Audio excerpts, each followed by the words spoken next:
You have carried so much for so long. You can rest now. Let the air grow soft around you, as if the night itself is taking a slow breath. The noise of the day fades, leaving only the hum of stillness. In that silence, the body begins to remember what peace feels like, a quiet pulse, a rhythm older than words. Somewhere beyond the window, the world is dark, but not empty. It breathes with you.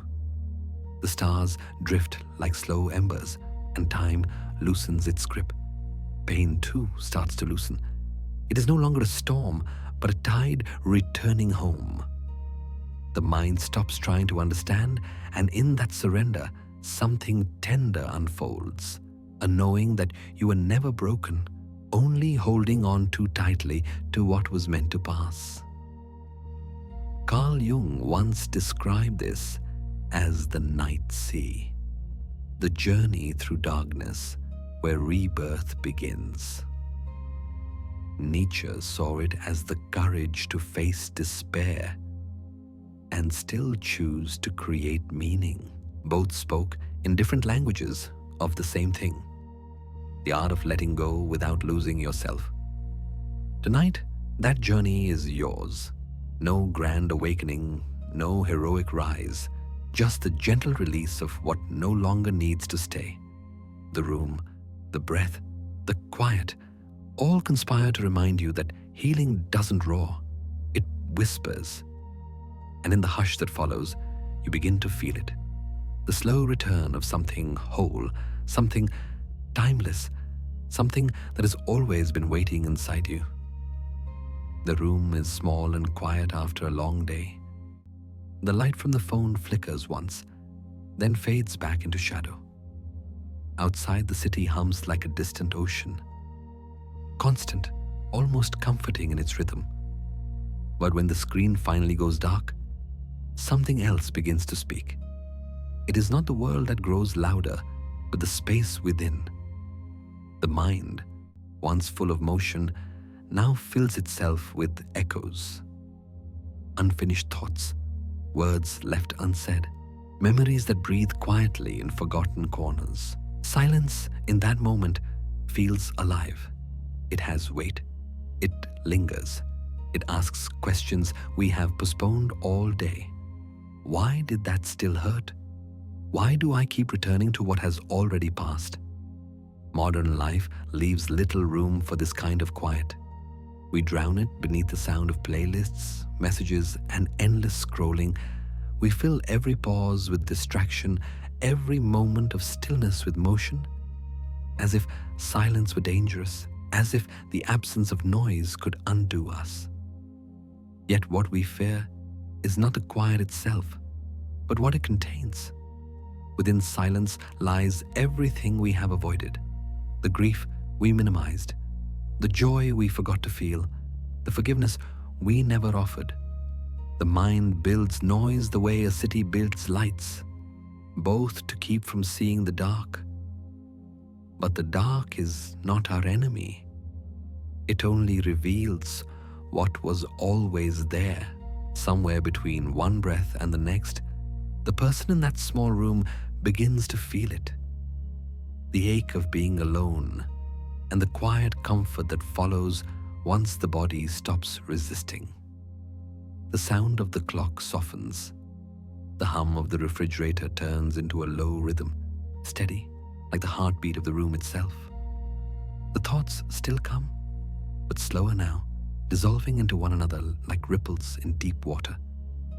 There is no urgency left, no need to run. The air feels heavy with memories, yet each breath lightens it.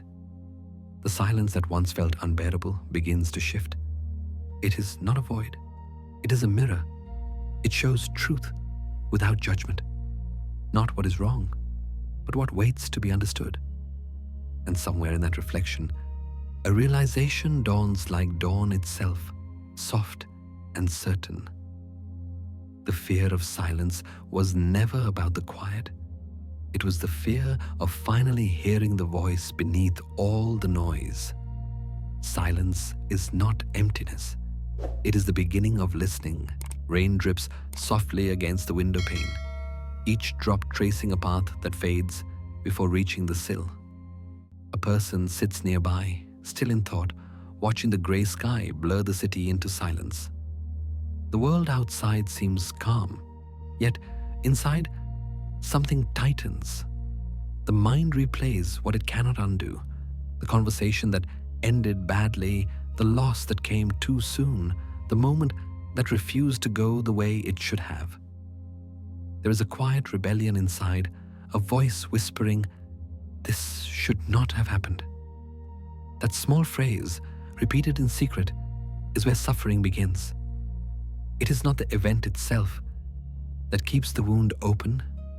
It is the refusal to accept that it has already passed.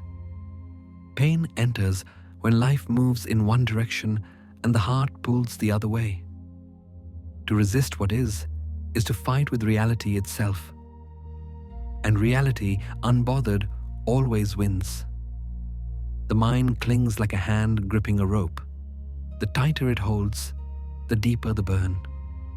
The rope is not the enemy, it only hurts because we refuse to let go.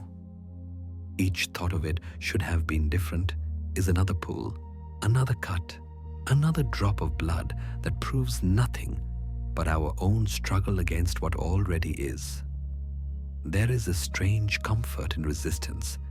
It gives us the illusion of control, the feeling that we are doing something by refusing to accept. But resistance is a storm that circles in place. It changes nothing outside us, only disturbs what is within. When we resist, we stay tied to the moment we wish to escape, reliving it each time the mind reopens the scene. Look closely. Even now, the rain has not stopped falling, and yet the window no longer trembles. The world moves on effortlessly, without apology, without pause. Perhaps peace is not something we create, but something we uncover once the noise of resistance quiets. Acceptance is not surrender. It is the recognition that life is already happening, whether we approve or not. There is no weakness in letting go. To release the rope is not to forget, but to stop fighting the inevitable. The memory remains, but the pain changes shape. The body loosens, the air feels wider. The heart beats without defense. What once felt unbearable becomes something that simply is. Try this. Write down one thing you are still resisting. A name, an ending, a decision that felt unfair. Look at it gently, without judgment. Ask softly, if I stopped fighting this, what would happen? The question does not erase the past, but it opens a window in the mind, a space where air can move again. The rain outside begins to fade, leaving faint marks on the glass, like small reminders of release. The person by the window does not move yet, but their breath slows. The war inside has quieted, if only for a moment. In that pause, there is a truth that does not need to be forced or proven. That peace was never gone, only hidden beneath resistance. Peace begins where resistance ends. The rain has stopped, but the air still hums with its memory. A faint scent of wet earth drifts through the open window, soft and grounding. The person who once wrestled with their thoughts now sits quietly, hands resting on their chest. The room feels wider, not because it has changed, but because they have stopped running from it. For the first time in a long while, there is no urge to move, no desperate need to fix or flee. There is only the simple act of being here. Silence begins to reveal its true purpose, not as emptiness, but as a teacher. It does not demand or persuade. It waits. It teaches presence by refusing to entertain escape. In that stillness, the truth becomes visible, not as a threat, but as a quiet companion. What once felt unbearable begins to soften when looked at directly. The pain was never the enemy. It was simply asking to be seen. 3 slow breaths, one to feel the air enter, one to recognize the heart beneath the hand, one to notice how the mind still moves even when the body is still. Nothing to solve, nothing to analyze, only the rhythm of being alive. The silence stretches gently, like water settling after rain. The moment no longer feels heavy. It simply holds what it must hold. Everywhere we go, we are taught to chase, to fix the problem, to seek the next moment, to outthink the discomfort. Yet stillness is the art of staying with what is. It does not promise comfort, only clarity. To stay is not to resign. It is to meet reality without disguise. Jung once said that people will do anything to avoid facing their own soul. But when you finally stop escaping, you realize the soul was never something to fear. It was the home you left behind in search of safety.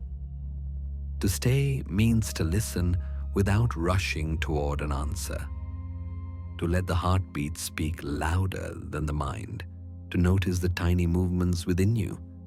The rise of breath, the tremor of feeling, the quiet warmth beneath your hand. Stillness is not about freezing the world.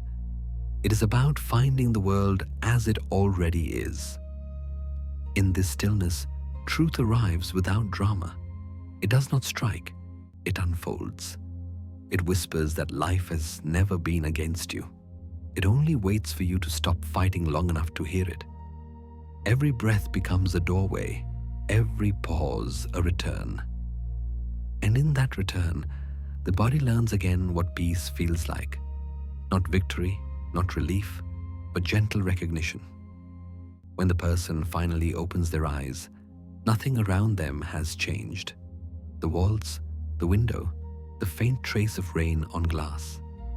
Yet everything inside feels quietly rearranged. The silence remains, but now it feels like company.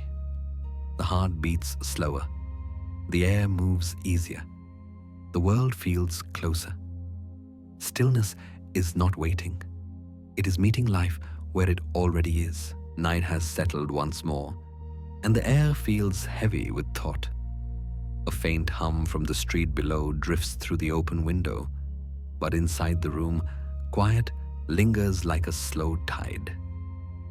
The person sits again, eyes lowered, the mind wandering through its own corridors. There are places it moves freely, bright, open, familiar. But there are also corners it avoids, small and dim, where memory gathers like dust. The darkness we fear rarely lives outside us. It hides within our reactions, in the moments we wish to forget. The sharp word spoken too fast, the silence we chose instead of honesty, the decisions that still leave a mark. Each one becomes a small shadow, waiting patiently in the attic of the mind. Jung once wrote, "The shadow contains everything we refuse to acknowledge."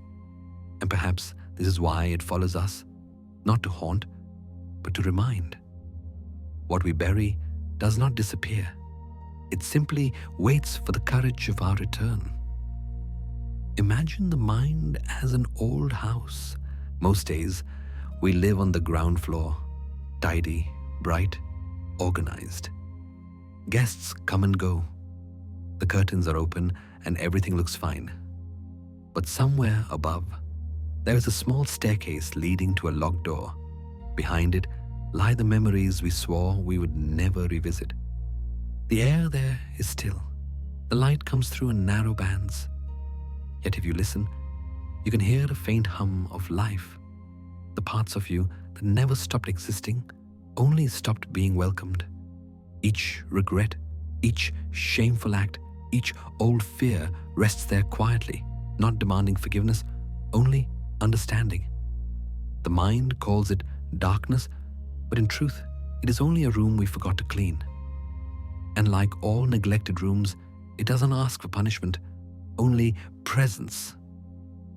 When we finally open the door, we do not find a monster, only the version of ourselves that was too small, too scared, too human to know better at the time.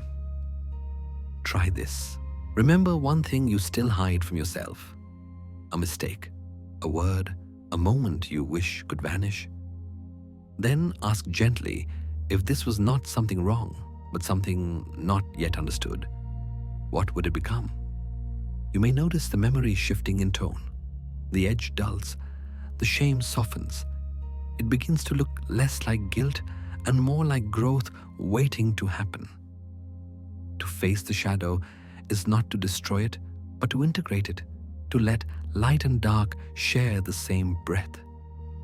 In doing so, we no longer divide ourselves into good and bad, worthy and unworthy. We become whole. The quiet corners of the mind, once feared, turn into places of deep rest, where honesty feels like warmth and forgiveness no longer needs an audience. Outside, the night continues without rush. The rain has long stopped, but the air still carries its echo.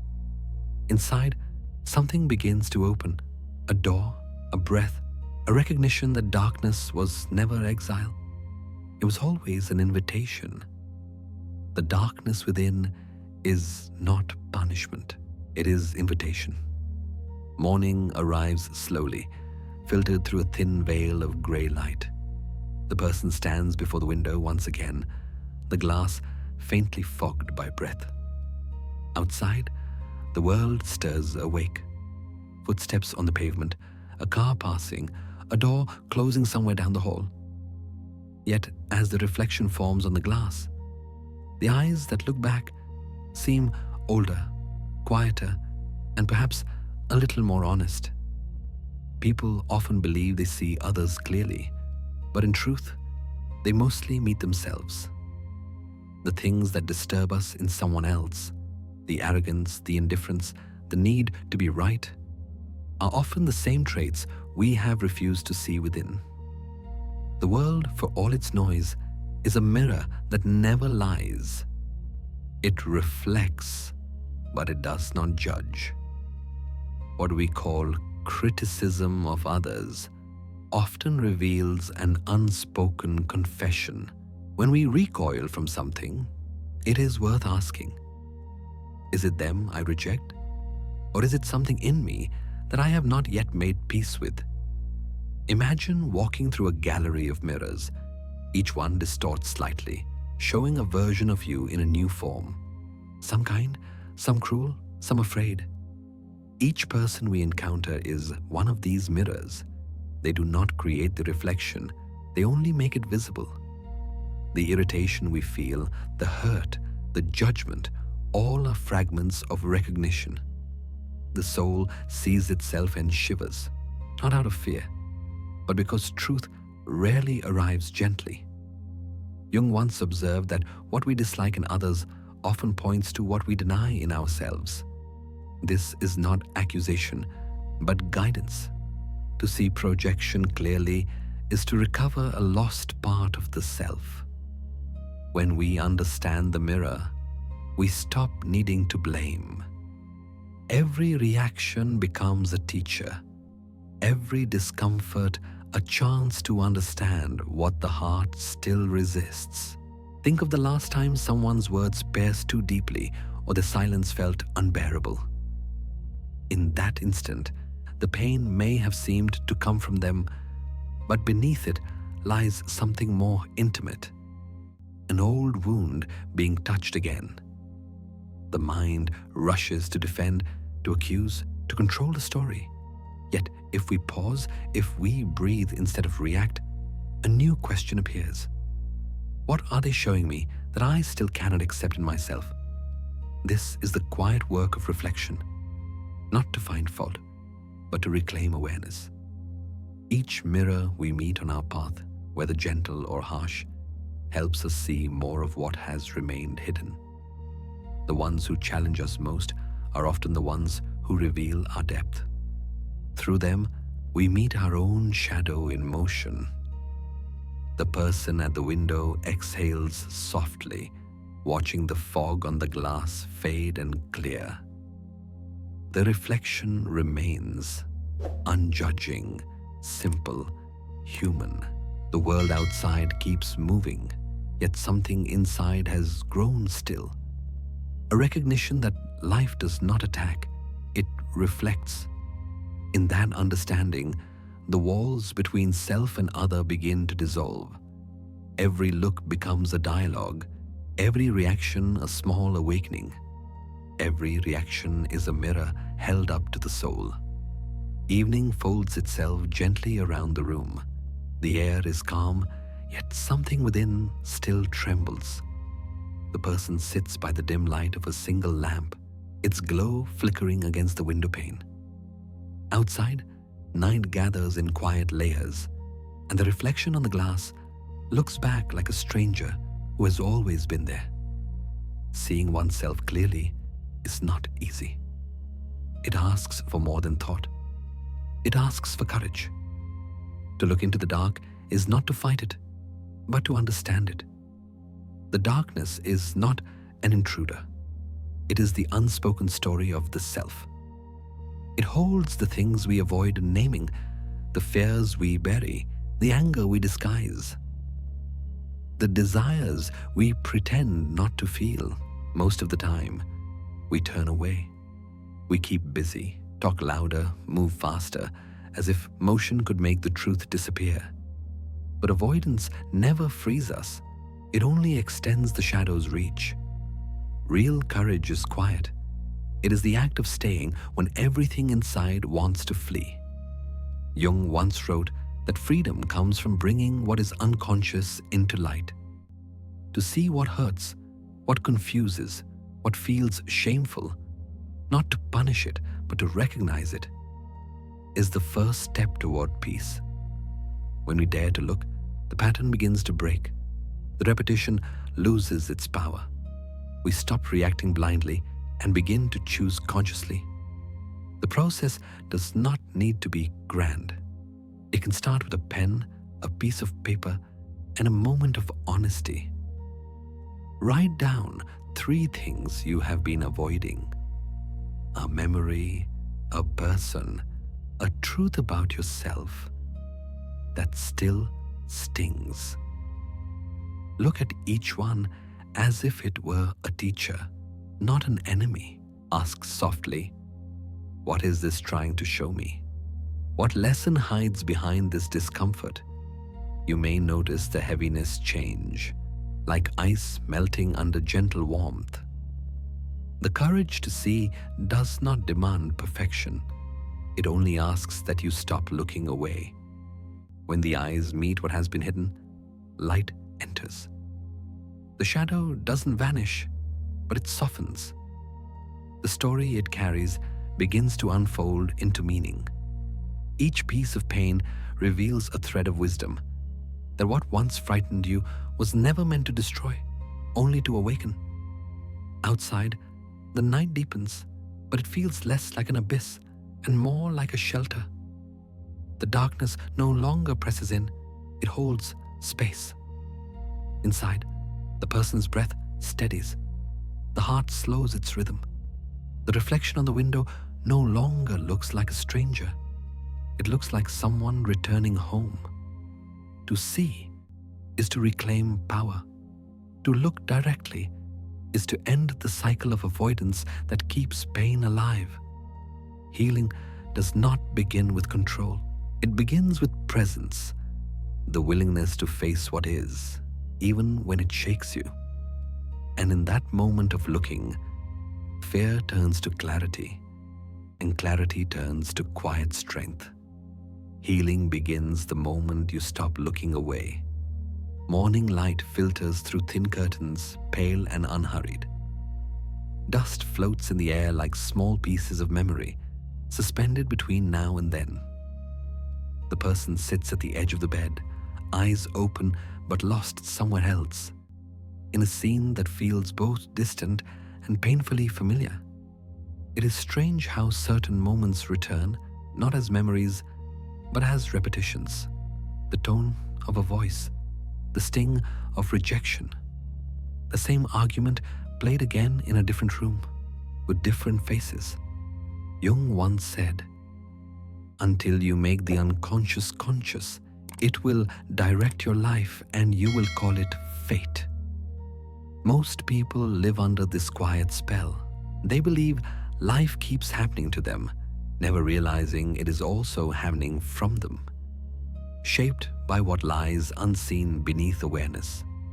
The past, though long gone in time, still breathes through the present, replaying its old film reels in the theater of the mind. Every unhealed story finds a way to retell itself. Imagine life as an old movie projector, spinning its film over and over. Each reel holds a scene we refuse to finish, a disappointment we could not face, a love we could not hold, a fear we never named. The sound, the setting, even the actors may change, but the emotion stays the same. The unconscious repeats what the conscious has yet to understand. What looks like bad luck, what feels like destiny, is often just a pattern waiting to be seen. You may notice it in your relationships. The same feeling of being unseen, the same urge to please, the same ache of distance no matter who stands across from you. These emotions are not coincidences, they are signals. The body remembers what the mind forgets. When we find ourselves reliving similar pain, it is not punishment, it is memory calling for resolution. The key is not to run from the pattern, but to recognize it. Awareness breaks the loop. The moment we say, "This feels familiar," we begin to wake from the script. Ask yourself, what emotion keeps returning in my life? What does it want me to understand? Do not rush to answer, just listen. The unconscious speaks softly, through the weight in your chest, through the hesitation before you speak, through the longing that never quite fades.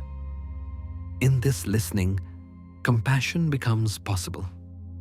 You begin to see the child within the adult, the one who learned love by earning it, who mistook silence for safety, who believed rejection was truth. The pattern does not exist to trap you, but to guide you back to that forgotten self. Each repetition is an invitation to stop acting out the old story and start reading it with new eyes. Outside, a breeze moves the curtain. The film has not stopped playing, but its meaning has changed. The person sitting there now knows they can step out of the scene. The projector keeps spinning, but the watcher has awakened. What repeats no longer binds, it teaches. The past loses its claim, not because it is erased, but because it is finally understood. What repeats is what still asks to be understood. Afternoon light bends through the window, soft and golden, tracing quiet patterns across the floor. The person sits still, watching the shadows shift like slow-moving tides. Somewhere beneath the calm surface of the moment, an old ache stirs. The same feeling that returns again and again, wearing different faces, speaking in the same tone. It feels personal, but it is not. It is familiar. We do not become attached to pain because we enjoy it. We return to it because we recognize it. The mind confuses familiarity with safety. What it has known longest, it believes it can survive. So it clings, not out of pleasure, but out of habit. A certain silence after conflict, a way of pulling back when love feels too close, a pattern of expecting disappointment before joy. The body remembers these things like old songs. They make no sense, yet they feel like home. To the conscious mind, this seems irrational. Why hold on to what hurts? But the unconscious has its own logic. Pain once served a purpose. It protected us from rejection, from chaos, from the unbearable unknown. To let go of that pain is to step into uncertainty, and uncertainty feels dangerous when you have built your identity around surviving. The mind whispers, "At least I know this hurt. At least it's mine." Existential philosophy reminds us that freedom begins not with comfort, but with choice. We are free the moment we decide to act differently, even if the new path feels strange. The familiar pain is not loyalty. It is fear disguised as safety.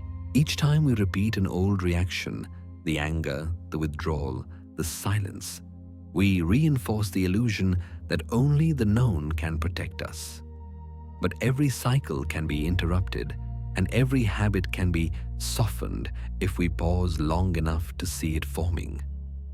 When the familiar pain rises again, do not rush to push it away or fall into it. Take 3 slow seconds. 1 breath in, 1 breath out, 1 breath to notice the space between. In that space, awareness appears. The body relaxes. The mind loosens its grip on what it thought was protection. Even a small change, a gentler word, a slower response, a softer thought, can begin to rewrite the pattern. Awareness does not erase the past, but it opens the possibility of a new future. Outside, the light fades a little, but the room feels warmer. The person sits with that warmth, realizing that safety was never found in repetition, but in presence. Familiarity can comfort the body, but it cannot free the soul. The act of choosing differently, however small, is the first quiet act of liberation. Pain no longer needs to define us once we see why we return to it. What once seemed inevitable becomes optional. The pattern loses its power when it is met with consciousness instead of reaction. And in that subtle shift, that moment of staying awake inside the familiar, something changes. The heart begins to trust not what it knows, but what it can now create. Familiarity is not safety. Awareness is.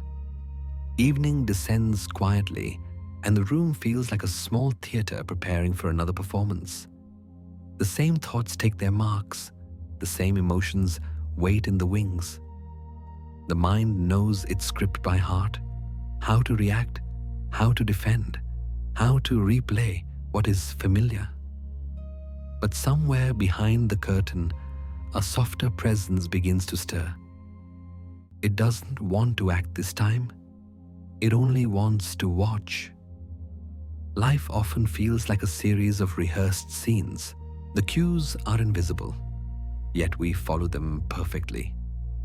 A tone of voice ignites anger, a look awakens shame, a silence triggers retreat. Before we even realize it, we are inside the play again, repeating the same lines we promised never to say. But the moment we become aware of the script, something miraculous happens. The actor steps back, and the observer appears. Imagine standing behind the curtain of a stage. Through the small opening, you can see the characters moving, their faces full of emotion, their words echoing across the empty seats. You know the story. You know how it ends. But now, you are not part of it. You are watching it unfold, calm and unseen. This is the gift of awareness. The ability to witness the drama of life without losing yourself in its noise. When emotion rises, the rush of fear, the sharpness of anger, the ache of loneliness, do not rush to control it. Simply notice it and whisper inwardly, "A pattern is playing." Those 3 words hold quiet power. They separate who you are from what is happening. They remind you that feelings move through you, but they are not you. The storm may pass over the surface, but the depth beneath remains untouched. Awareness does not suppress emotion. It gives it room to breathe. The observer does not judge or intervene. It allows everything to appear and dissolve naturally. Each time we return to this inner seat, we grow less reactive and more free. The mind may still create its stories, but we no longer have to believe them. Like an audience member, we can watch the scenes play out, learn from them, and still remain at peace. Jung believed that consciousness expands when we stop identifying with the contents of the mind. To observe the inner play is to awaken from it, to see that the one who feels pain is not the whole of you, but only one of your many characters. Behind every reaction lies the same awareness, patient and vast, waiting to be remembered. Outside, night has deepened, and the city hums softly in the distance. The person sits in the dim light, breathing slowly, no longer fighting the thoughts that move through. That inner stage remains alive, but the watcher is awake now. There is no need to silence the performance, only to stay behind the curtain and see it clearly. When you realize you are not the scene, but the awareness watching it unfold, the story loses its grip. The play continues, but its weight is gone. What remains is quiet understanding, the gentle strength of knowing you were never trapped, only unobservant. You are not the scene. You are the awareness watching it unfold. The mind is rarely silent. Even in stillness, it performs. Somewhere inside, a voice rehearses its lines, defending, explaining, comparing, proving. The ego, ever restless, stands at the center of the stage. It wants to be seen, to be right, to be remembered, and so it keeps speaking, long after the conversation has ended, long after the audience has left. The ego is the actor who cannot bear an empty theater. It performs not for applause, but for survival. Under the bright light of attention, it feels alive. When ignored, it trembles in the dark. Nietzsche once said, "Man is something that must be overcome." He was not speaking of destruction, but of transcendence, the quiet courage to step out of the role and remember the one who has always been watching. Imagine an old stage glowing under soft light. The red curtain hangs heavy. The seats stretch into the dark, empty and waiting. At the center stands the actor, proud, expressive, desperate to fill the silence. It delivers every line with passion, not realizing no one is listening. The fear is not of failure, but of stillness. To stop speaking would mean to meet the dark, to face what exists beyond identity. The ego's need to be right is rarely about truth. It is about fear, the fear of disappearing. Every argument, every correction, every attempt to prove value is its way of saying, "See me, do not let me fade." And yet, each time we defend, we step further from peace. The light grows brighter, the gestures louder, but the theater remains empty. There is another way. When the impulse to react rises, when the inner actor starts to speak, try silence instead. Do not suppress. Simply pause. Let the sentence dissolve before it leaves your tongue. The ego cannot survive in stillness because stillness offers no audience. In that quiet, something deeper begins to breathe, awareness, soft and wordless. The play loses its urgency and truth no longer needs to perform. To be silent in the face of provocation is not weakness. It is mastery. It is the art of letting the scene play without needing to take the stage. When we choose quiet over victory, we step closer to freedom.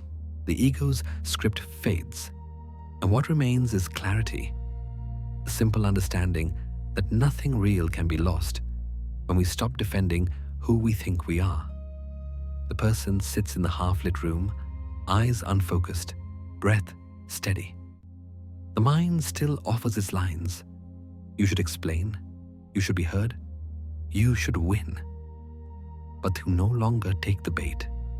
The play continues somewhere in the distance, while they remain behind the curtain, watching, unmoved. The silence no longer feels like defeat. It feels like peace returning home. The lights on the stage dim slowly, leaving only the hum of quiet air. In the absence of applause, a new awareness arises, vast, still, and without need. The actor bows and fades into shadow. The observer remains, calm and complete. Sometimes, the most powerful truth is spoken without a single word. The ego dissolves not through struggle, but through the gentle act of silence. Rain returns that evening, soft and rhythmic, a steady whisper against the window. The person sits with a cup of tea growing cold beside them, replaying a familiar story in their mind. The one where they were wronged, misunderstood, or forgotten. Each retelling feels comforting at first, like revisiting an old wound just to remind oneself it was real. Yet beneath that comfort, something heavy lingers. The subtle tightening of the chest, the quiet resentment that keeps the past alive. The feeling of being a victim can be deceptively gentle. It whispers of innocence, of moral safety. You did nothing wrong. The world simply hurt you. But hidden in that tenderness is a trap. To believe we are forever the wounded one is to live chained to the moment of injury. It keeps us small, protected, and powerless at once. The ego wears this mask well, the victim mask. It says, I am right. I am pure. I am the one who deserves better. And yet, this very conviction is what keeps freedom out of reach. When we blame, we surrender. Every time we point outward, we give away our power to change. The mind insists that if others were different, we would finally be at peace. But peace built on conditions is never peace at all. It is dependence dressed as righteousness. Freedom begins the moment we stop needing to be right. Nietzsche once hinted that suffering itself is not what breaks a person. It is the way they interpret it. To frame pain as injustice alone is to freeze it in place. But when we take ownership of our experience, the same pain becomes material for transformation. It stops being a wound and becomes a doorway. The story of the victim dissolves when we remember that we are also the author. Imagine a play in which the same scene repeats endlessly. The same betrayal, the same heartbreak, the same unfair ending. At first, we blame the script, then the actors, then the audience. But the truth is simpler. The play continues because the actor never leaves the stage. To step off, even once, is to reclaim the power to rewrite. Try this. Take one story you often tell, a moment when someone hurt you, ignored you, failed you. Write it again, but this time, remove the role of the victim. Keep the facts, but shift the perspective. What did you learn? What power did you discover in surviving it? What part of you grew stronger because of it? The story does not lose its truth. It gains depth. It becomes less about what happened and more about who you became through it. Outside, the rain begins to slow, each drop landing softer than before. Inside, the person sits in silence, the tea now cool, but the air lighter. The mind still remembers the story, but the charge has faded. The need to be right feels distant, replaced by something calmer. A quiet recognition that being free matters more than being justified. The ego always seeks validation. The soul seeks release. And sometimes release comes not through revenge or vindication, but through surrender, The moment we stop telling the world what it owes us, we begin to see what we already have. The rain outside pauses, and the reflection in the window looks back, unguarded, peaceful, whole. Freedom begins the moment you stop needing to be right. Night drapes itself gently over the world, soft and unhurried.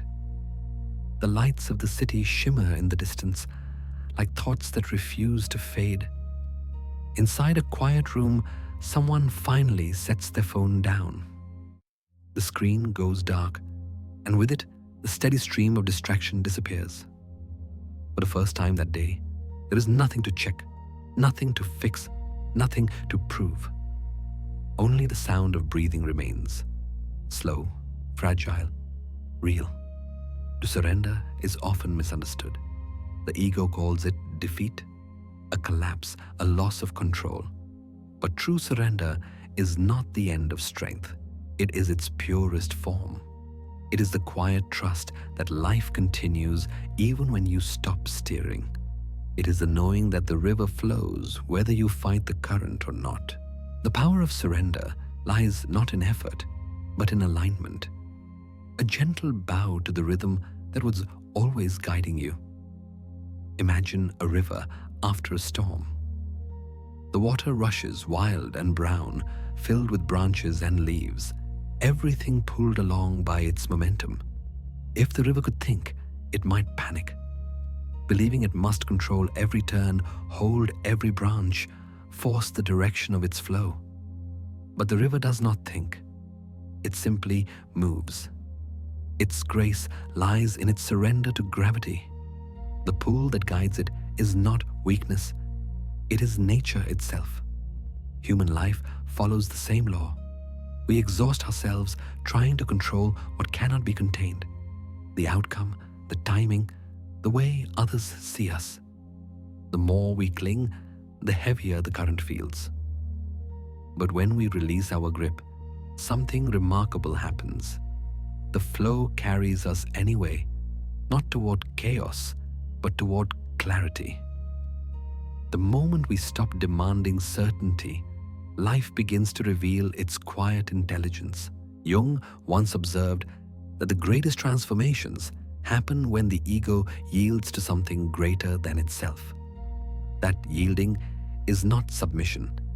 It is participation in a larger harmony. The universe does not ask for struggle. It asks for presence.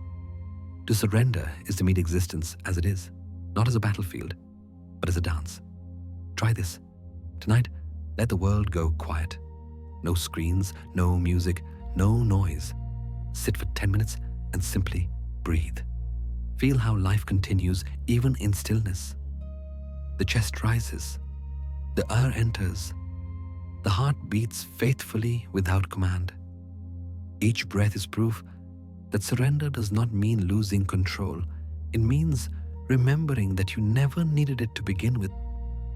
Outside, a breeze moves gently through the open window. It touches the curtain, the candle flame, the skin of the one sitting there. Nothing is forced. Everything moves because it must. Within that movement lies peace, not earned, not constructed, simply revealed. The body softens, the mind loosens, and what remains is quiet awareness, watching the world flow without resistance. Letting go has never meant giving up.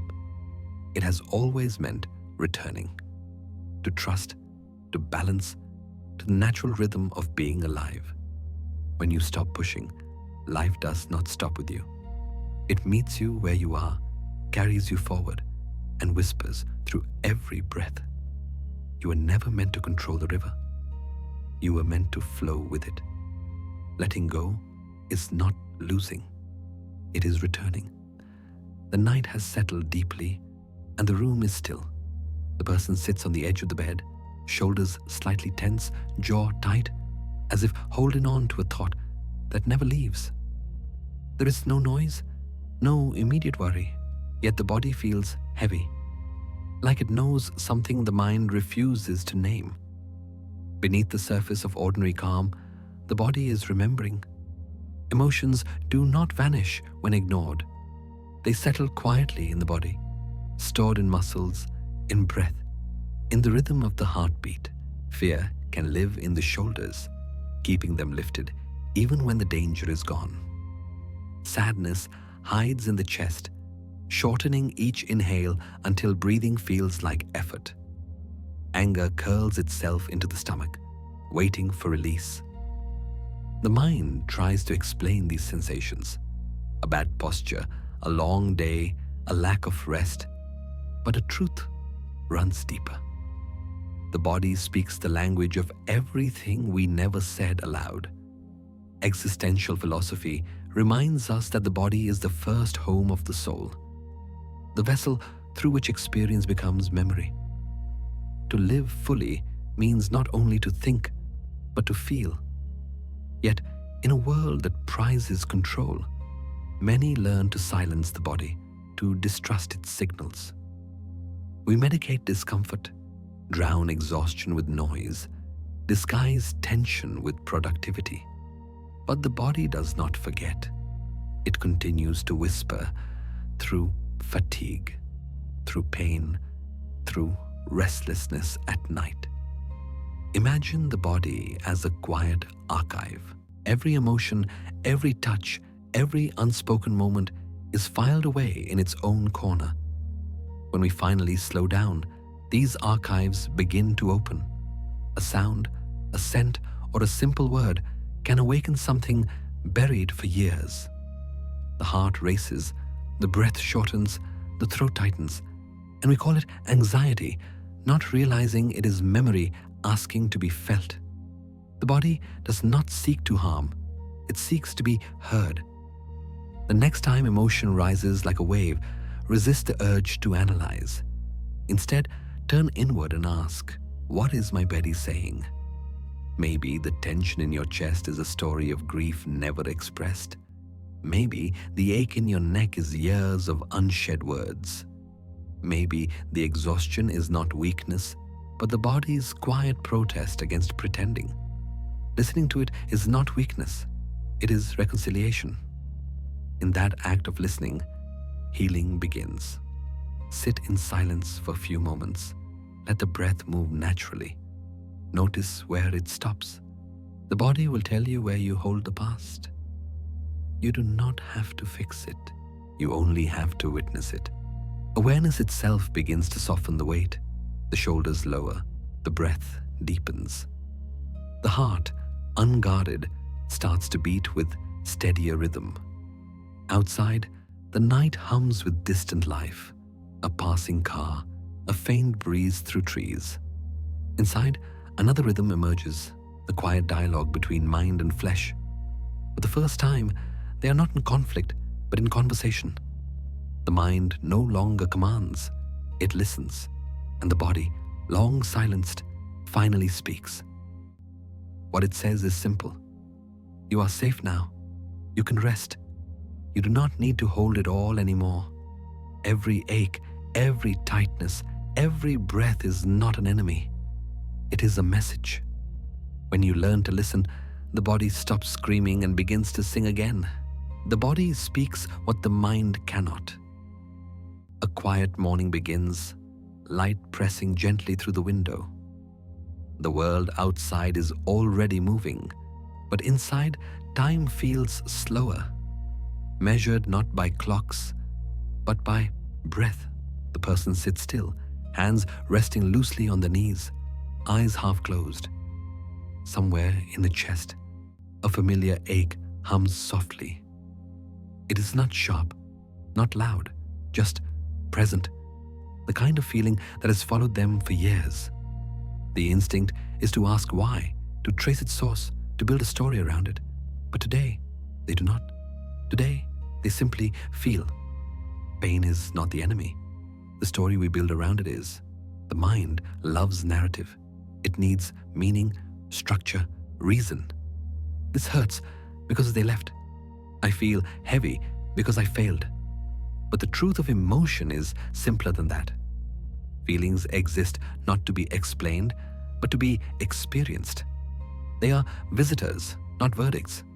When we stop assigning them a moral value, good or bad, justified or foolish, we begin to understand them as part of the natural movement of life. Imagine a drop of rain sliding down a window pane. It doesn't ask why it falls. It doesn't try to reverse its course. It simply follows gravity, becoming what it must become. Emotion works the same way. When allowed to move freely, it completes its cycle, rising, peaking, fading. But when we interfere, when we label, judge, or build a story, the drop freezes in place. It never reaches the ground. The energy remains trapped, repeating the same loop until we let it flow. Existential thought reminds us that awareness precedes meaning. To be aware of a feeling without needing to define it is a radical act of presence. When we stop narrating pain, we remove its anchor to the past and future. All that remains is the pure immediacy of experience, this breath, this sensation, this pulse in the chest. The moment becomes honest again, stripped of interpretation. Try this small practice. Sit somewhere quiet for 5 minutes. Close your eyes and turn your attention inward. Ask yourself, what am I feeling right now? Then name it. One word only. Warm, tight, heavy, hollow. Do not tell its story. Do not assign it a reason. Simply call it what it is. This is not analysis. It is witnessing. When you name it without narration, the feeling often shifts, softens, or moves. Like a cloud drifting across the sky, it changes shape once it is seen. The person sitting in the room breathes slowly, the ache in their chest no longer demanding an explanation.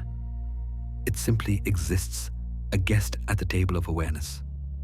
For the first time, they do not push it away or invite it to stay. They just share silence. The body loosens, the mind quiets. The story loses its power, and in its place appears something cleaner, the raw truth of being alive.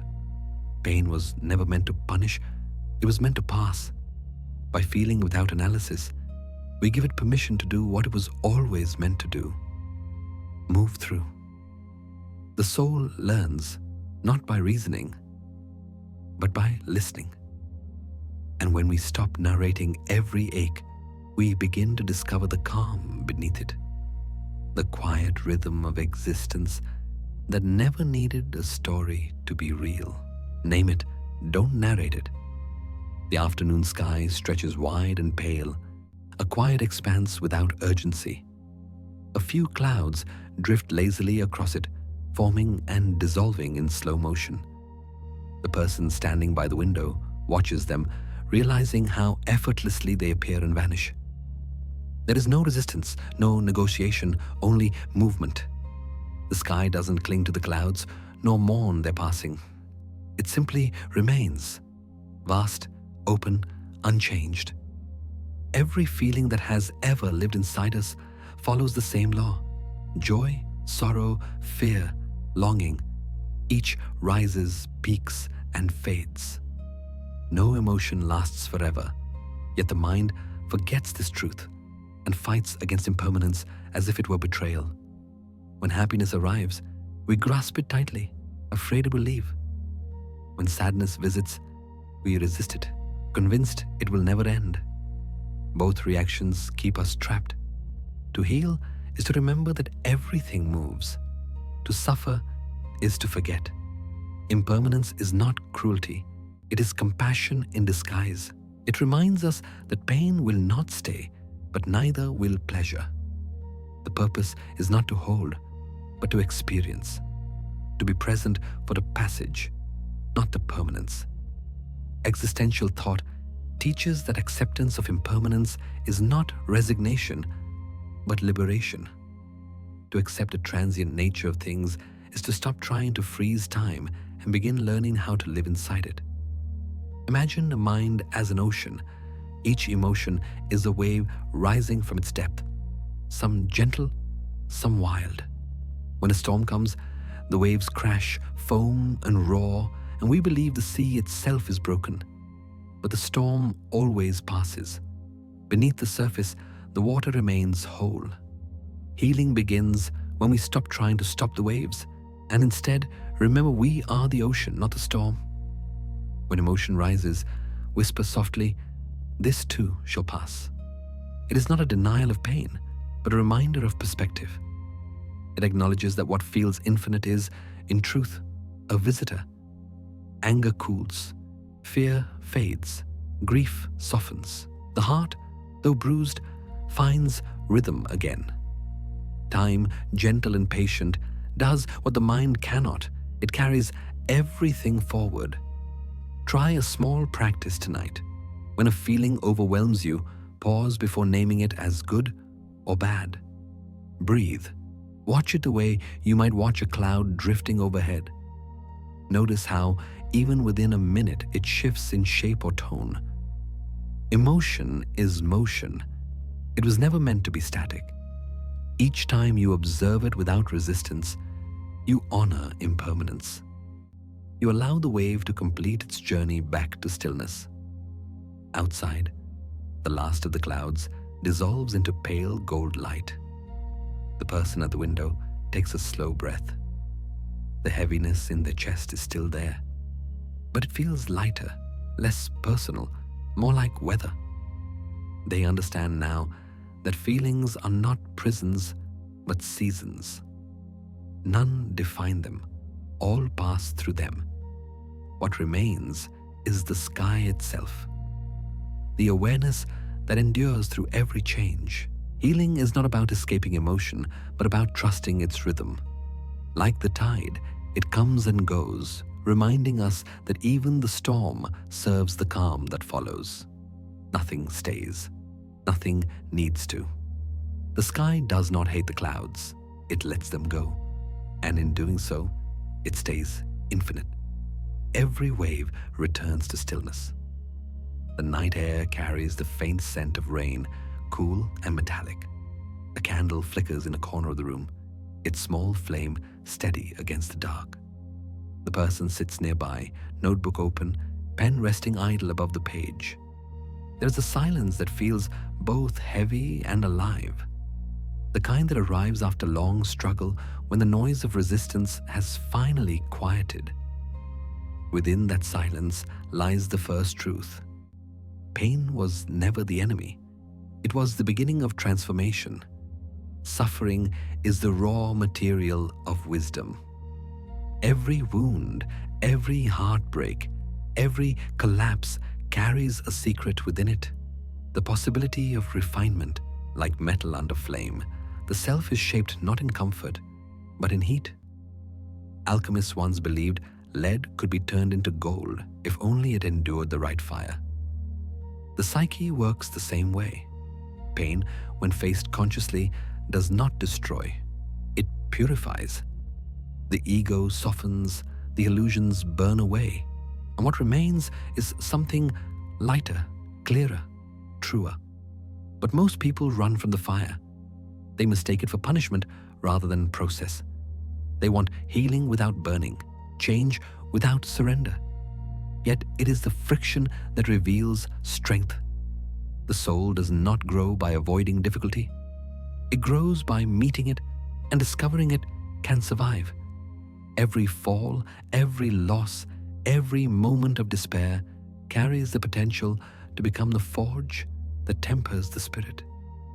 Jung once wrote that one does not become enlightened by imagining figures of light, but by making the darkness conscious. Pain performs this sacred work. It drags us into the depths so we can see what still hides there. The darkness forces confrontation. The fire of experience melts pretense and pride, leaving only essence behind. What remains after the burning is not weaker, it is whole. Take a moment to look back at your own journey. Write down 3 moments that once shattered you: the breakup, the failure, the betrayal. Then, after each, add the phrase, "And because of it, I learned." Watch how the narrative shifts. What was once pure suffering becomes revelation. The wound becomes the doorway. The scar becomes the map. The moment you name what was gained, the pain changes shape. It no longer feels like an accident. It becomes an initiation. Imagine again that candle flame. The wax does not fight its melting. It surrenders to it. And through that surrender, it gives light. Pain serves the same purpose. It dissolves what is rigid so that something luminous can emerge. The power you seek was never outside you. It was forged each time you broke and chose to continue anyway. Outside, the wind moves through the trees, soft and constant. Inside, the candle burns lower, the flame smaller now but steadier. The person closes their notebook, no longer weighed down by the memory of suffering. The same experiences that once felt like ruin now feel like teachers.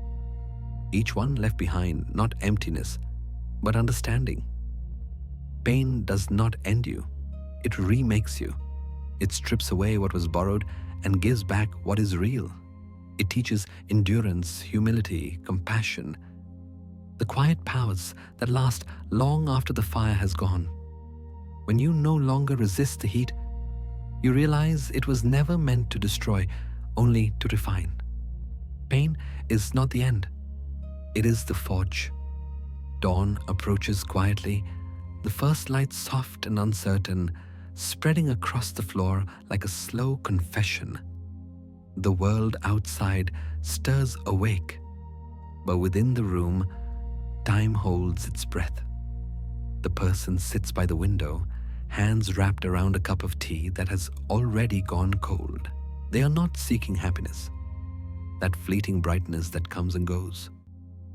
What they seek is meaning, something deep enough to steady them when life grows heavy.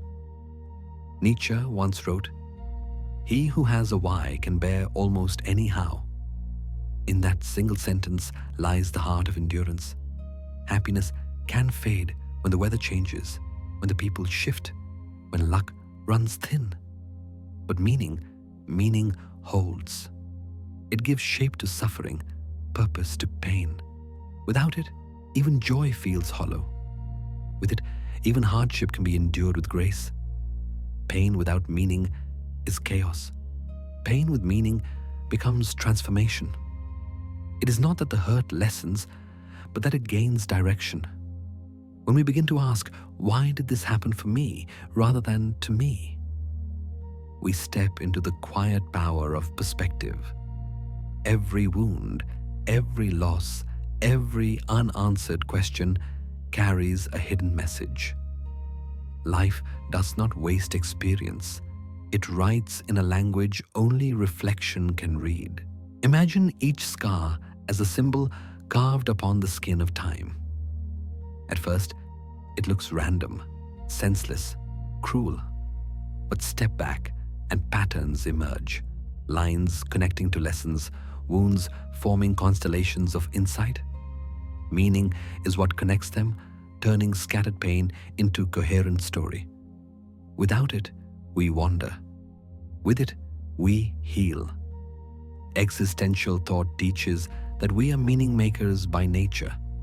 The world doesn't hand us purpose neatly wrapped. We must create it from the fragments of our experience. This creation is not denial, but art, the alchemy of the spirit. To assign meaning to suffering is not to romanticize it.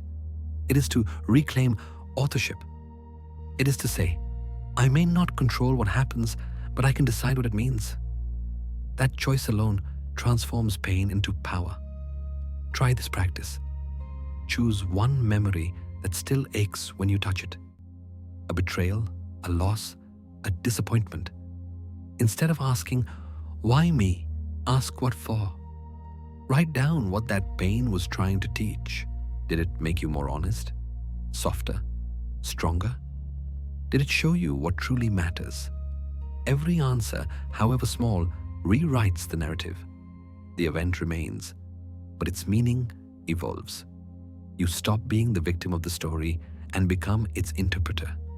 Outside, morning light has deepened. The tea has gone cold, yet its warmth remains in the hands that hold it. The person closes their eyes and takes a slow breath. The ache in their chest is still there, but now it speaks, not in words, but in understanding. Every hardship becomes less a punishment and more a message from the soul, a reminder of who they are becoming. Meaning is the bridge between pain and wisdom.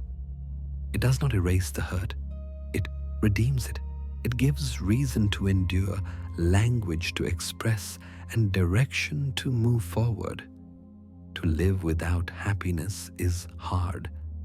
To live without meaning is impossible. When the wound becomes a word, the suffering turns into song. The heart, once fractured, begins to hum again, not with joy, but with truth. And in that quiet melody lies healing, the kind that no pleasure could ever teach. Meaning transforms pain into wisdom. After the storm, the world does not celebrate, it exhales. The rain stops and the air carries that tender scent of earth, clean, calm, forgiving. The trees stand still, leaves heavy with quiet light. In that stillness, something subtle unfolds, the beginning of renewal. Not loud, not grand, but sure. Rebirth never roars, it whispers. Every ending, no matter how painful, leaves behind the faint outline of a beginning. But the mind, accustomed to noise and urgency, misses it. We expect transformation to announce itself, thunder, revelation, applause. Yet real rebirth is modest. It happens softly, in the quiet after surrender, when the heart stops fighting what has already fallen apart. The silence that follows loss is not empty. It is womb-like, preparing to give shape to what comes next. Think of dawn after a long night of rain. The light does not argue with the darkness. It simply rises, slowly, evenly, inevitably. That is how healing works. You wake one morning and realize the ache has softened. You remember the hurt, but it no longer defines you. The world looks the same, yet feels different, wider, lighter, more breathable. It is not that life became easier. It is that you became gentler with it. Jung once suggested that renewal is not about becoming someone new, but remembering the parts of ourselves we had forgotten. Each breakdown removes what was false, the masks, the defenses, the stories we used to protect the fragile truth of who we are. The destruction feels violent, but it is cleansing. Like the rain washing the air, it clears space for authenticity to return. What is reborn is not the person we wish to be, but the one we were meant to remember. To practice this renewal, begin each morning with a single breath. Before the day begins, before the thoughts arrive, imagine yourself as the rising sun, not burning, not rushing, just rising. Let that image live quietly inside you. Feel warmth return to your chest, light to your eyes, space to your breath. Rebirth is not about effort, it is about permission. To be here, to begin again, to exist without the weight of what came before. The person sits by the window as the first light spills through the curtains. Yesterday's exhaustion lingers, but it no longer feels sharp. The hour hums faintly, a reminder that something has shifted, not in the world, but within. They sip warm water, feel its path downward, steady and slow. In that simple act, life feels new, not because it changed, but because they did. True rebirth happens quietly when we no longer seek to prove, perform, or possess. It comes when we stop demanding that life be different and start allowing it to be enough. In the gentle acceptance of what is, something luminous emerges. peace, presence, aliveness. It does not announce itself, but it endures. The storm was never meant to punish. It was meant to prepare the ground for growth. And as dawn spreads through the soft blue sky, the truth settles in. You do not need to start over. You already have. Every breath that follows pain is a form of resurrection. Rebirth does not roar, it whispers. Night falls softly, the world folding into its own hush. A single candle burns in the corner, its light trembling like a small heart still awake.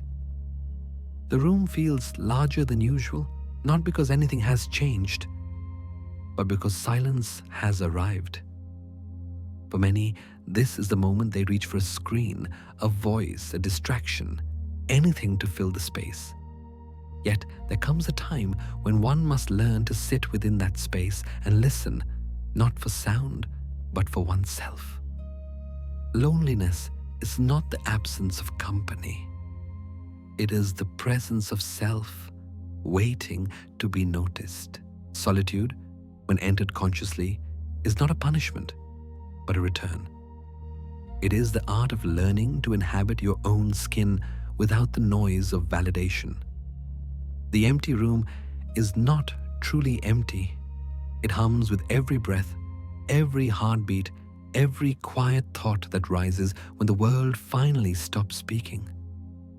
Imagine a room without music, and yet every echo becomes a note. The refrigerator hum, the soft creak of a chair, the rhythm of your breath. Together, they form a kind of private symphony. This is what happens when silence is no longer feared but welcomed. The same solitude that once felt hollow begins to vibrate with meaning. What was once void becomes canvas. Jung once wrote that the meeting with oneself is the beginning of all wisdom. But to meet oneself, one must first stop running. The constant motion of modern life, the scrolling, the messaging, the background noise, keeps us from noticing the most important presence of all. The self does not shout.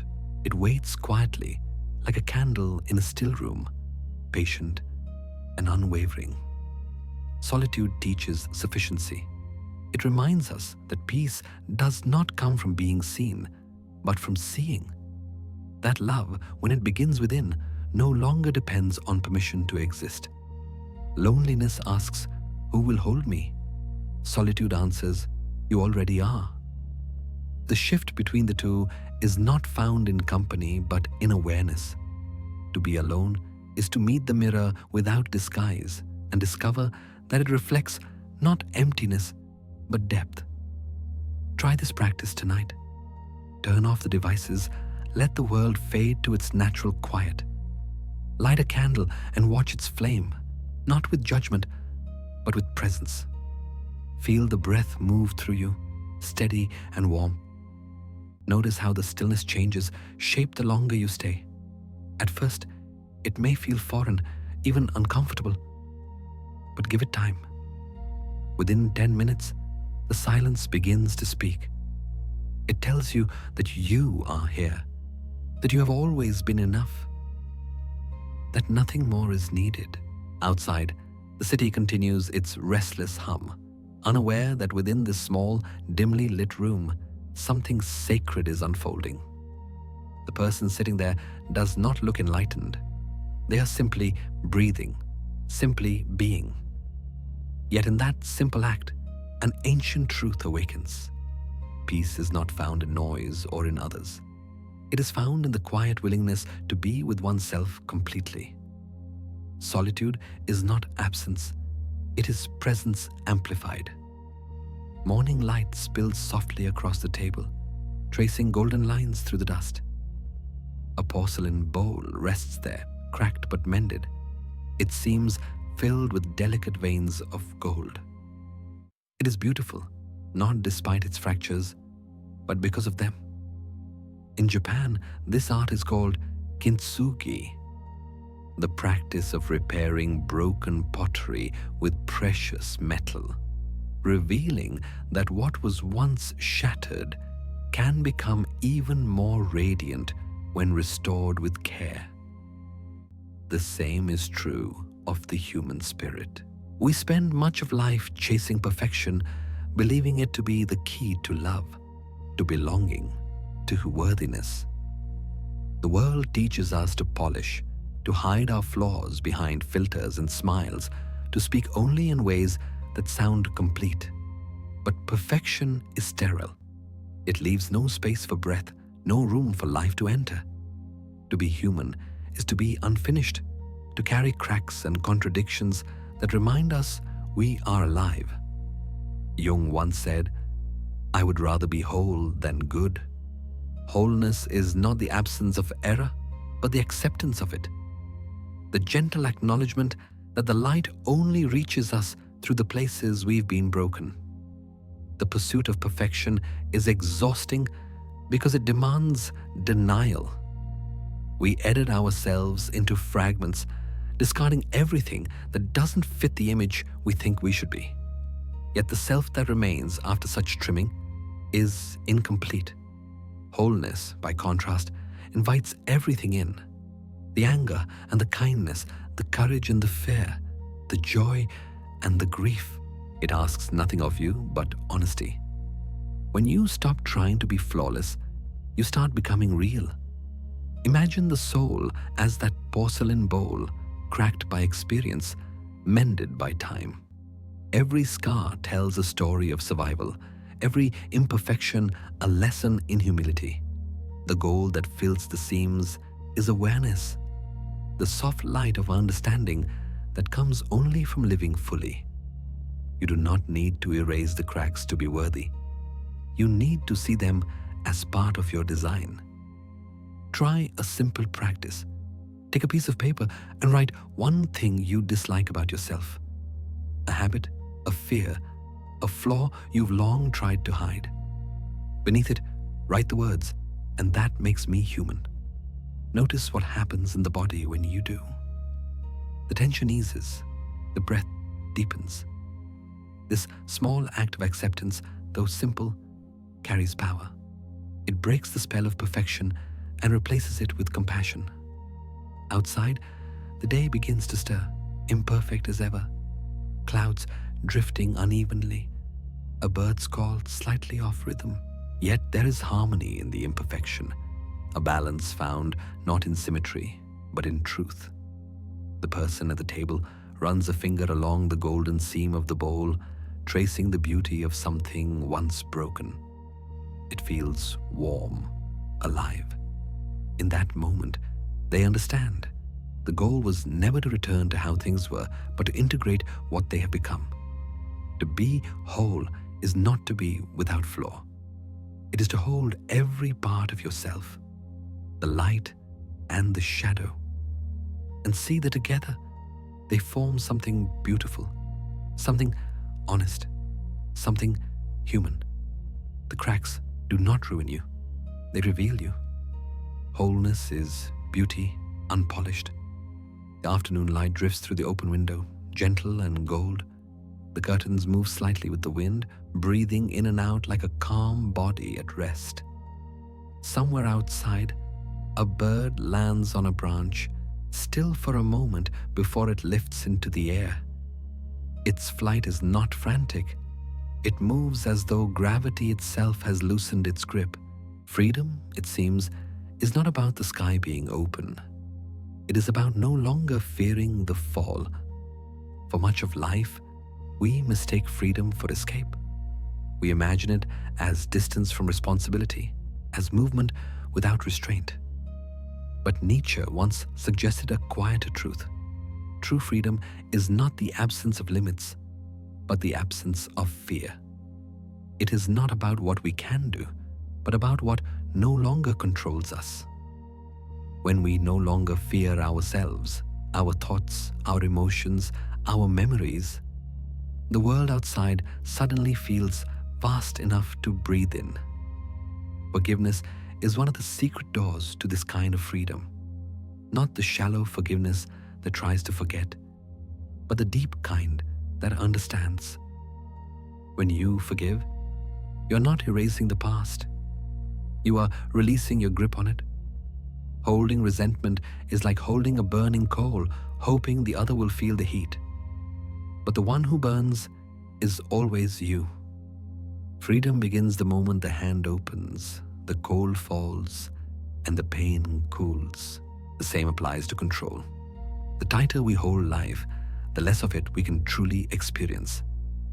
We try to manage every outcome, predict every reaction, secure every possibility, as if certainty was safety. Yet safety has never been the point. Growth happens in uncertainty, and peace happens when we stop demanding that life obey our plans. Like the bird, we were never meant to command the wind, only to trust it. Each day offers a chance to practice this kind of release. Take a quiet moment and write down one thing you no longer need to control. An outcome, a person, a feeling. Then sit for a minute and imagine letting it go, as if the paper itself were dissolving in your hands. Notice the lightness that follows. It is not dramatic. It is subtle, like air returning to a room that had been sealed too long. This is the texture of inner freedom. Soft, invisible, but unmistakable. Inside the room, the person sits with eyes half closed, listening to the hum of the world outside. Nothing monumental has changed. The same sky, the same body, the same story. Yet something inside feels unshackled. The need to control, to win, to prove, it has quieted. What remains is space. And in that space, there is ease. Freedom is not about running farther. It is about standing still without chains. It is not loud, not triumphant, not something to show. It lives in the silent moments between breaths, the peace of knowing you no longer have to resist what is. Outside, the bird circles once more before landing again, unhurried, unafraid. It does not fly because the sky is wide. It flies because it trusts the air to hold it. Freedom is inner silence. The morning light spills gently through the curtains, soft and golden, brushing against your face as if to say, you made it. The night has passed. The quiet that once felt endless now hums with a subtle warmth.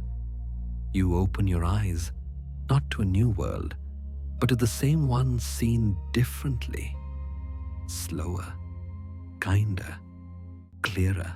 There are no fireworks, no applause, no grand arrival. Only the still, steady realization that you no longer need to prove anything to exist. You have walked through the dark, and yet the dark was not wasted. It softened you. It taught you to see, not with your eyes, but with your awareness. Every ache, every silence, every moment of not knowing shaped you into someone more real. The pain you once tried to escape became the bridge to understanding, and the questions that haunted you turned into gentle truths. You now know that healing is not about becoming light. It is about learning to see it, even in the shadows. Now, every quiet moment feels different. The silence that used to scare you has become a companion. It no longer echoes with loneliness, but with peace. The stillness no longer feels empty. It feels alive, breathing softly with you. You understand now that you were never broken, only becoming. The journey was not about reaching somewhere else, but about returning to the self that waited patiently beneath all the noise. Take one more breath. Feel the light rest on your skin. You do not need to chase meaning or hold on to control. The sky outside is calm, and so are you. The weight you carried has become wisdom. The path you feared has become home. The silence you feared has become your teacher. Everything you seek outside has always lived within.